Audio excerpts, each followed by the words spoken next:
Okay, guys, this is John with Stonewater Adolescent Recovery Center in Oxford, Mississippi. I'm the IT administrator for the company, and today I'm going to be walking you through the process of placing a video conference call.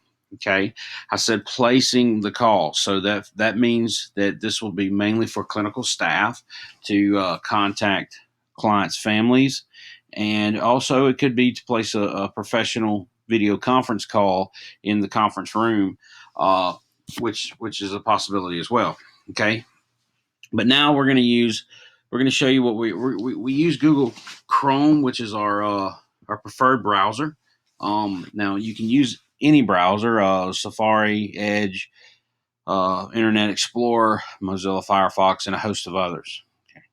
Our preferred browser is definitely the Google Chrome browser. Okay. You will see that I am on a MacBook Pro. Now, what I would like to add is that Google Chrome is one good thing about Google is it crosses all platforms. So if you're on a PC, which is what is in the conference room, or MacBook, whatever, it's all the same options once you get the browser open. Okay, so we're going to open Google Chrome, which it'll be on the desktop of the computer in the conference room. You would double click on it there, but here I'm going to click it here and I'm going to open up the browser, and then I'm going to maximize the page. Okay. Now, what we're going to do now is you'll see at the top right where there's an account logged in. Okay. I'm using a Stonewater account to demonstrate the call that we're going to place here in a minute. Okay. You should already be logged in the conference room. All right.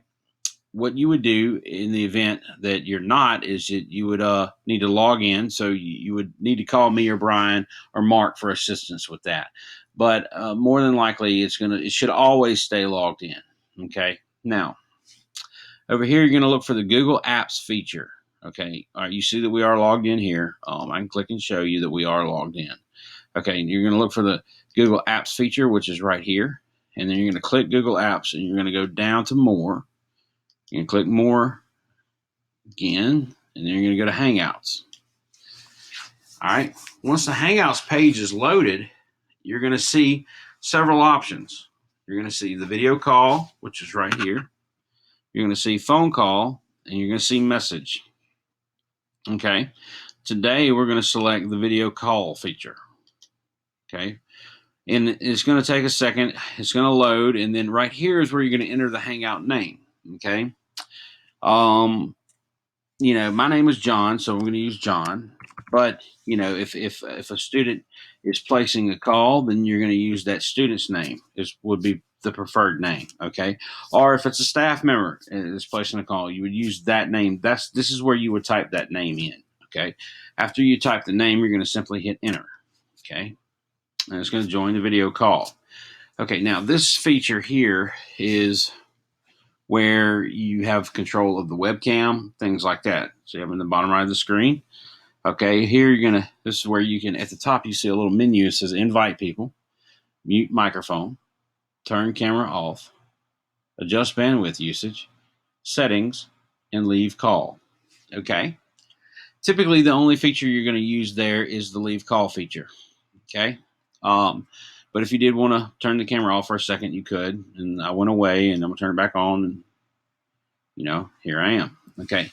So now we're going to go to the invite people. Okay. If for some reason this is not here in the middle of the screen, you can also click it at the top, invite people, the same feature. Okay. We're going to click it in the middle, and this is going to pop up, and it's going to ask you for an email address. Okay.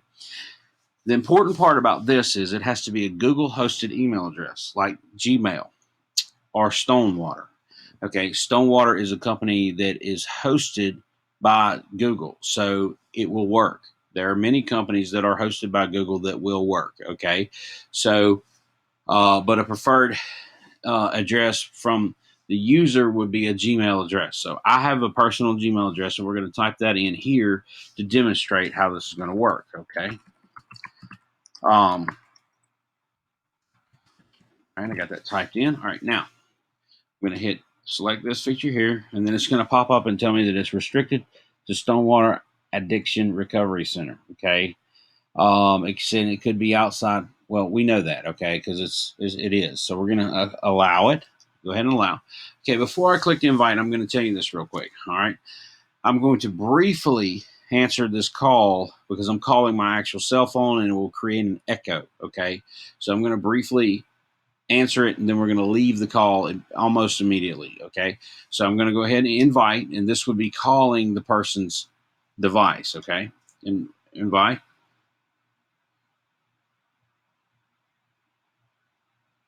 Okay. Now I'm in the call, and at the top you see the options. I'm going to leave the call. Okay. You just placed a video call, which was successful. All right. Now, if you were to place if you are doing video conferencing on a Sunday afternoon at Stonewater, now all you would do is type in another client's name. Say we want to call Brian. Say I'm Brian, and Brian's going to call his family. All right. So last name is not necessary, but you can if you wanted. Type in there the next person's name, and you would hit enter again, and it's going to join the call. Okay. Then you would invite his family. So the leading up to the login process is only one time. Okay. So we're going to leave the call because we're not going to place another call, and we're going to go back to this main screen. All right. Once you've done this, the proper thing to do would just be to close the browser out, and then you're done with the video conferencing. Now, the proper thing to do would be to shut the computer completely down and put the equipment back up the way it was when you found it. Thank you.